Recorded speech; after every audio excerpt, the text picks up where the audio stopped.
আমার নাম সঞ্জু অধিকারী, এসছি বড়নগর নগরা থেকে। 2016-তে দাঁতে ব্যথা করছিল, প্রাইভেট ডাক্তার দেখিয়েছিলাম। একটা দাঁত তুলেছিল, দাঁত তোলার পরে অনেকদিন ধরে একটু ব্যথা ছিল, প্রায় 3-3.5 মাস 4 মাস ধরে ওষুধ খেয়েছি। আবার উনি বললো এটা তো ভালো দেখছি না, তা আমার একটা নার্সিং হোম আছে, ওইখানে গিয়ে তোমাকে একটু ভালো করে দেখবো, ওখানে গেলে একটু খরচা বেশি হবে।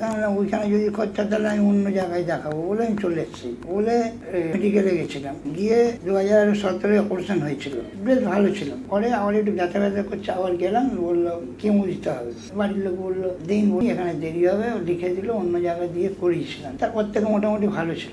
এই 2024-এ আবার এই পাশের দাঁতটা খুব ব্যথা করছে, আমি দেখাতে গেলাম। তারপর বললো দাঁতটা তুলতে হবে, নাহলে ঠিক হবে না। দাঁতটা তোলার পর থেকে আওয়াজ সেই দেখেছি। আমি আবার স্যারের কাছে বললাম, স্যার আপনি বললেন দাঁত তুলে ভালোই তো খেতে পারছি না। বললো আমি এটা ভালো দেখছি না, তা তুই এটা করো, ডায়াপসি করতে হবে। ডায়াপসি করে বললো রিপোর্ট তো খারাপ এসছে, বললো অপারেশন করতে হবে।